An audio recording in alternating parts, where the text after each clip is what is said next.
Chers amis, Erev Tov ou Beshem Hashem, Naaseh ve'Natzliach Be'ezrat Hashem Itbarach, en ce mercredi 27 du mois de mars, et nous sommes déjà le 18 du mois de Adar Bet. Shiur acheté ce soir par Eden Deloya pour l'élévation de l'âme de Eric Aaron Ben Chaya. Ruach Hashem tenachenu began Eden Elyon vechol hashochovim imu bichlal arachamim v'aselechot v'chen yehi ratzon v'nomar amen tinishmatot tzorach chaim. Et qu'on n'ait que de bonnes nouvelles, Bezrat Hashem, en vue de ce mois de Nissan. Shemitkarev enu l'iltova v'livracha be'atzlachat kol lomdei Torah, kol chayalenu.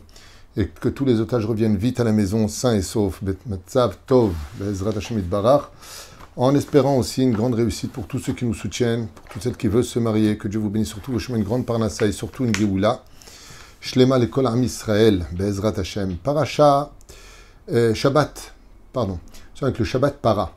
Alors, vous savez que Shabbat Para, c'est le fameux Shabbat qui vient nous nettoyer pour être digne de recevoir le mois de Nissan, dans toute la pureté qui doit refléter l'âme du juif. Car vous savez que ce qui malheureusement joue un rôle prépondérant dans l'histoire du peuple d'Israël, c'est que d'un côté, les mitzvot nous donnent du mérite et de l'émanation, de la brillance, et par contre, les averot, on ne le voit pas, on ne le comprend pas, on a du mal avec ça, mais il faut savoir que chaque fois qu'on fait des choses qui sont impropres à la morale juive, eh bien, on s'entache de ce qu'on appelle des clipotes, énormément de clipotes, et ces clipotes nous rendent impurs, nous tirent vers le bas et nous empêchent de nous épanouir dans le monde de la Torah et des mitzvot, dans l'objectivité du Hémet, et tout ce qui est de mauvais s'engendre, la colère, les insultes, tout ce qui est de mauvais. Ça vient d'où tout ça? Ça vient simplement des clipotes. Quelqu'un qui n'a pas de clipa en lui est quelqu'un de serein, qui contrôle ses émotions, qui essaie de trouver des solutions, c'est quelqu'un de positif. Quelqu'un qui a plein de clipotes pense qu'on peut tout régler avec menaces, insultes, coups et blessures. Zé Amatsav, c'est la situation, quoique des fois dans la vie, des fois il n'y a pas d'autre solution aussi, parce qu'il y en a qui comprennent que ce langage-là. Des fois on le voit aussi dans l'éducation. Quelqu'un m'a raconté que son fils lui disait « Moi, pour que je comprenne, il faut que mon frère me frappe ou mon père me frappe. » Top, c'est très bizarre d'entendre ce genre de choses. Aval, c'est une métioute sur le terrain. Il y a des gens qui comprennent avec la dureté, il y en a d'autres qui comprennent avec la douceur. En malasot. Eden Deloya, Todaraba d'avoir acheté ce shiur, Bezrat Hashem pour l'élévation d'Eric Aaron Ben Chaya, que chaque mot d'étude de cette paracha de Para, donc qui est très importante à étudier, et à l'élo l'esrout. Et pourquoi Davka Para? Qu'est-ce que vient faire la Para Adouma dans cette situation? Vous savez que combien même un juif pourrait se rendre pur par l'étude de la Torah, le mikvé tous les jours, et Bezrat Hashem, le travail des midot, de servir Hashem de tout son cœur, de toute son âme et de tous ses moyens, malgré tout, on restera toujours impur. À cause du fait qu'on n'a pas la Para Adouma, la 10e fameuse vache rousse, dont les cendres nous rendaient purs de tout matmet, c'est-à-dire de l'impureté de la mort. Car effectivement, quoi que l'on soit comme juif, nous sommes malheureusement impurs à cause du manque de Beth Amikdash. Le Mashiach n'est pas là, il n'y a pas de Kohen Gadol, et donc malheureusement, quoi qu'on obtient comme niveau, on sera toujours limité dans quelque chose qui est une clipa qui ne part pas de nous. C'est la clipa met, malheureusement, la clipa du mort, on appelle. Et pour cela, étant donné qu'on n'a pas de vache, eh bien, on va lire la Paradouma pour le Shabbat, Para, qui nous rendra, puisqu'on ne peut pas le faire, on peut au moins en parler, et le fait d'en parler, c'est considéré comme si on l'avait fait d'une certaine façon. Alors, on va voir ensemble quelques conditions.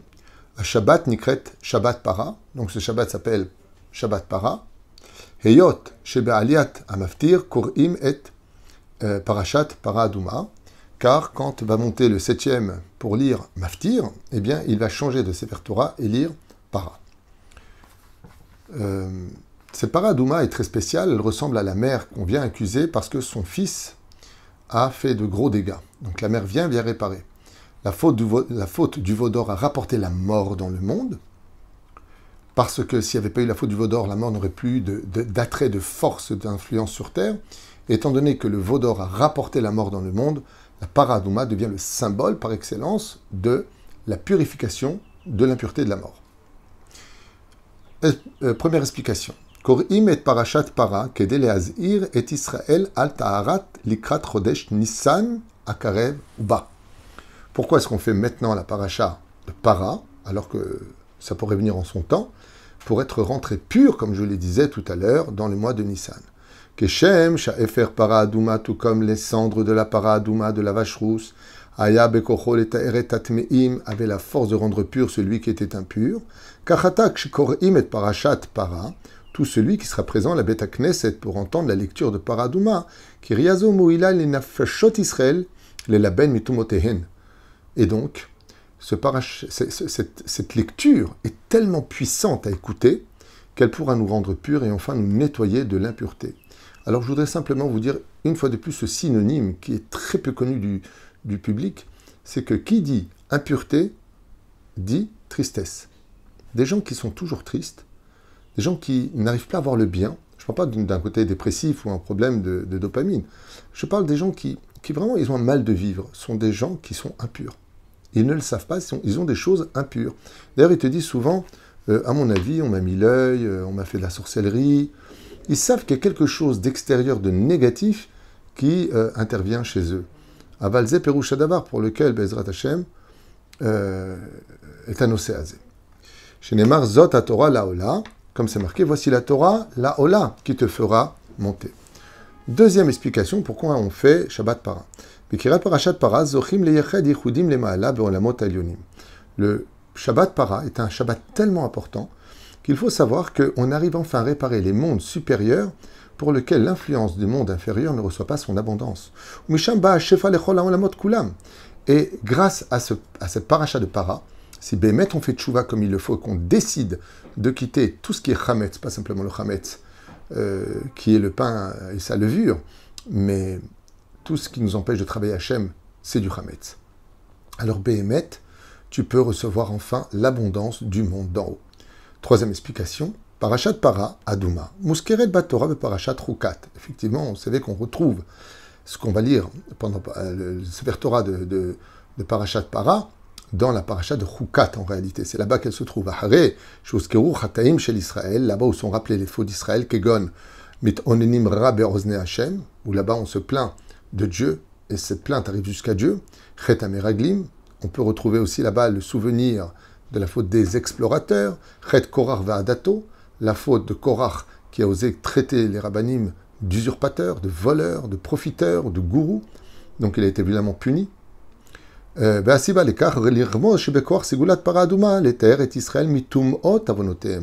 on a un chidouche qui dit que la lecture de Paradouma, et que la Paradouma ne nous purifiait pas simplement de l'impureté du mort, mais de tout le mal qu'on avait fait, du lachon hara, des mauvaises pensées et autres. Va bekiriyat parashat Paradouma zochim letaer min kol ha'averot. Min kol ha'avonot, c'est marqué ici, de toutes les fautes. Ce qui fait que le Shabbat qui arrive, Alenu letova l'Uracha, ce qu'on appelle Shabbat Para, c'est un Shabbat qui est comme Yom Kippour, qui nous nettoie de toutes les fautes, en venant écouter Bezrat Hashem, la lecture de Para Adouma. Quatrième explication, une fois que l'homme, Bezrat Hashem, a enfin brûlé ce Yetzirara qui est au sein de son cœur, mais Kol Makom, Averot, Shekvar Asa, Ariem Gvar, Tam'u et Gufo. Même si une personne arrive à retirer le mal qui est en lui, nos sages nous disent que malgré tout, le corps est quand même empreint, comme une espèce d'empreinte, comme un voleur qui vient et qui prend un objet, ok, et lui il est parti, mais il a laissé des empreintes. Il dit chaque impureté qui touche notre âme laisse quand même une empreinte sur le corps. Mais la reine tiknou les croet parashat para adouma betzibour. Et c'est pour cela que nos chachamim vont nous faire un cadeau extraordinaire, un secret des mondes d'en haut, de lire tous ensemble à la Beth Knesset la paracha de para adouma. Pourquoi? Qui aliédé kiriazo meorerim et koach at-tahara shel para adouma shaita bezman bet hamikdash. Car ça va réveiller exactement. Vous savez que la para adouma c'est quelque chose qui représente le matériel. Elle vient faire ce que ta teshuva ne peut pas faire. Quand tu fais teshuva, tu regrettes le mal que tu as fait. Tu demandes pardon. Tu fais plus. Tu pleures sur ce qu'il y a eu. Mais ton corps, il est encore attiré par cela. La lecture de Para Adouma, étant donné qu'on parle de cendre qui vient d'une vache, donc spéciale, elle est Adouma, vache rousse, eh bien, elle vient nettoyer, comme une espèce de tampon-jet comme ça, ces espèces de taches que ta teshuva ne peut pas enlever. Ce qui fait que vraiment, la lecture de Para Adouma, ce Shabbat, et il ne faut pas rater la synagogue plus que jamais. Cinquième explication. Kevan, Sheimeh Chodesh Nissan en Yamim, Hamesugalim le Tahara, étant donné que chaque jour du mois de Nissan est un jour spécifique pour se rendre pur, Are Bayamim Elu Yatsu Israël Mitumat Mitzraim, car c'est ce même mois où on est sorti du pays d'Égypte, le lieu le plus impur de cette époque. Et c'est pour cela que nos sages nous ont ordonné de l'ikro de Parashat Para Aduma Samuch Limer Chodesh Nissan, de prévenir les enfants d'Israël le Shabbat qui précède le mois de Nissan, de lire Parashat Para Aduma. Share Gam I Moila Metaeret Mitumat Letara. Tout comme Dieu nous a rendus purs pour nous sortir du pays d'Égypte, de la même façon, il va falloir qu'on se rende pur à chaque génération pour pouvoir sortir de la galoute au mois de Nissan. Sixième explication. Akadosh Gal et Israël Barba les Shonot Shel Geoula. Vous savez que Dieu nous a libérés par 4 expressions différentes pour nous sortir du pays d'Égypte. Veotseti, je vous ai sorti. Veitzalti, je vous ai sauvé. Vegaalti, je vous ai libéré. Velakarti, je vous ai pris. Le parashat Paraduma Keneged Vegaalti. Et la paracha de Paraduma correspond à l'expression de Dieu, je vous ai sauvé, je vous ai libéré. Et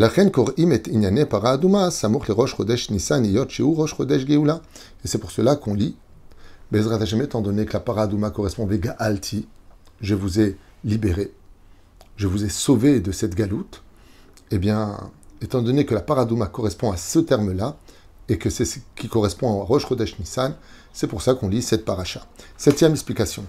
Morenu Harav Akadosh, le Baal Shem Tov Zecher Tzadik Vekadosh Ivracha, Ahare Parashat Zachor, il dit qu'après la paracha de Zachor, chez Osekel Bemilchamat Amalek, où là-bas on nous parle de la guerre d'Amalek, Mukhrachim Likro et Parashat Para, Atam Lazeh Shahare Milchamat Amalek Sarich Letaer.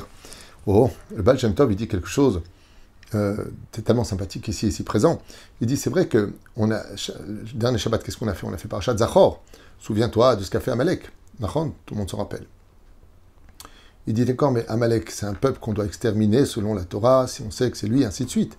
Il dit, mais il y a un autre Amalek, celui qui est en toi, celui qui est impur, celui qui t'a rendu impur. Lui aussi, c'est une forme d'Amalek. Il dit, après que tu as poursuivi ce peuple qui veut ta mort sans aucune raison, tu as le devoir aussi de t'occuper une autre forme de mal qui lui aussi veut ta perte. C'est la différence entre Amalek et le Yetzer Hara, c'est que Amalek veut notre mort dans ce monde physique, tandis que le Yetzer Hara veut notre mort dans ce monde, non, dans l'autre monde. Donc qui est le pire des Amalicites? Nous-mêmes. Le Yetzer Hara qui est en nous, le mal qui est en nous, nous fait beaucoup plus de mal que tout celui qui en veut à nos vies. La reine, il dit le Baal Shem Tov, après la guerre contre Amalek, est venue une autre guerre beaucoup plus dure, par contre, beaucoup plus difficile, celle de convaincre notre Yetzer Hara de cesser de nous faire tomber.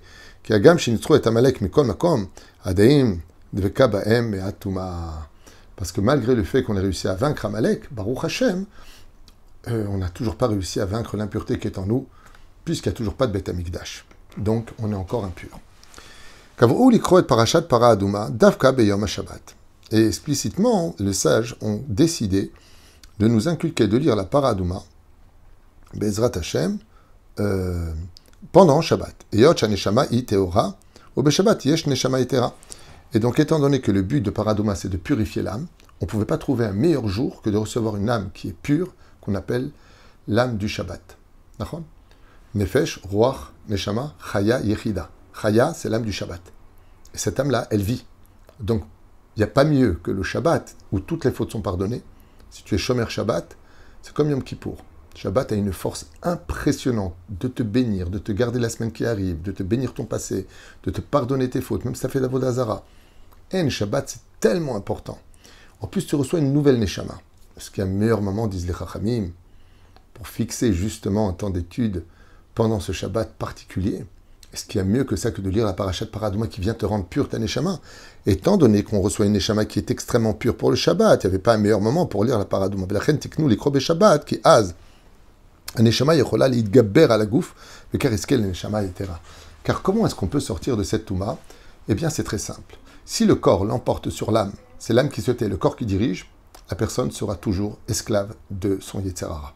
Si maintenant c'est le contraire, c'est l'âme qui prend le dessus, la personne a des pensées qui sont beaucoup plus spirituelles, beaucoup plus reliées au monde de la pureté, des mœurs, de la vie, du relationnel. Alors ils disent ici, Pashut Meod, là c'est un Neshama qui l'emporte sur le corps, et tu pourras y arriver.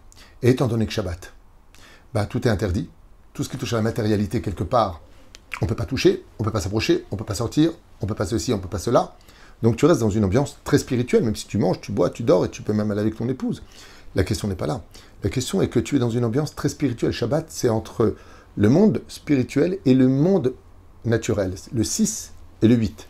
C'est le 7e jour. Et là, ce jour-là d'Afka, la para Adouma, qui vient du monde de la matérialité, vient te rendre pur des mondes supérieurs avec l'aide du Shabbat, qui vient te renforcer. L'une des raisons pour lesquelles nous pratiquons la Brit Mila au 8e jour, c'est pour être certain que Shabbat tombe dedans. Pourquoi? Parce que le fait que Shabbat tombe dans les jours qui mènent l'enfant à la Brit Mila va renforcer son âme de supporter avec joie la douleur de la Brit Mila. Ainsi donc, le Shabbat Kodesh, empreint de le couronnement de Para, Bezrat Hashem, clôture la réussite de celui qui décide de sortir.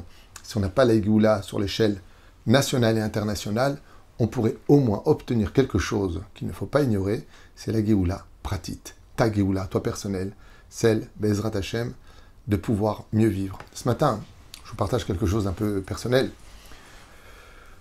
Après les 2 cours qu'on a fait ce matin, je suis descendu boire un café avec un ami, puis il y avait mon fils en même temps, et aussi Lionel. On était un petit groupe comme ça, on s'est assis quelques instants pour discuter d'un sujet précis.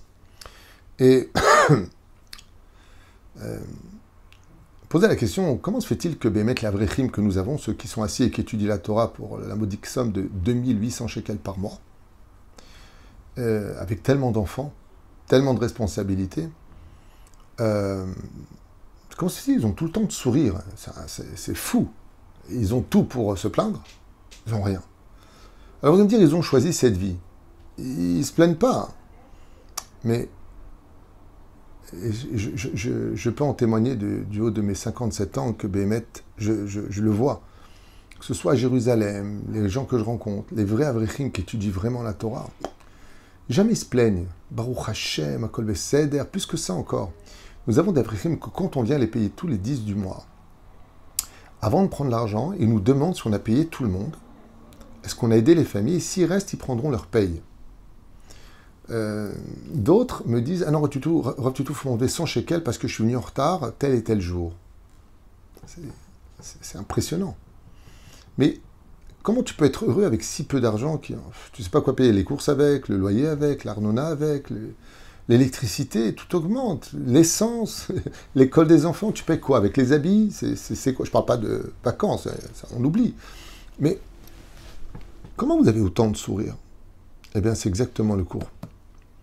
Étant donné qu'ils sont dans la Torah, spirituellement parlant, qui ne regardent pas des films, qui ne sont pas sur les réseaux sociaux à regarder toutes sortes de bêtises, étant donné que leur neshama, elle est pure, même s'ils n'ont rien, ils sont tout le temps heureux. Parce que ce n'est pas ce que tu possèdes qui te donnera la joie, ou ce que tu veux posséder qui te donnera plus de joie. La joie, c'est une décision de l'être, et pour pouvoir y accéder, il faut quitter le monde de la bêtise humaine. Si tu t'élèves au-dessus, et que tu travailles tes midotes, et que tu t'attaches à l'essentiel de ce monde, parce que vous pourrez constater une chose incroyable, le jour à 120 ans, vous partirez de ce monde, vous allez être choqué d'une chose que je voudrais absolument que vous entendiez. Vous allez voir combien vous allez être choqué de la bêtise humaine qui vous a habité. Pourquoi? De quoi je parle? Je parle de vous, je parle de moi, je ne suis pas mieux que vous, qu'il n'y ait pas d'ambiguïté. Mais je vais vous dire quelque chose. Combien de fois on s'est pris la tête pour rien? Combien d'histoires, d'humiliations, de menaces, de cris, d'insultes, et pire encore, ont été au rendez-vous de conflits qui n'avaient pas lieu d'être. Hier, en faisant la choupa, les gens m'ont dit que j'avais fait une choupa avec beaucoup d'humour et qu'ils ont adoré.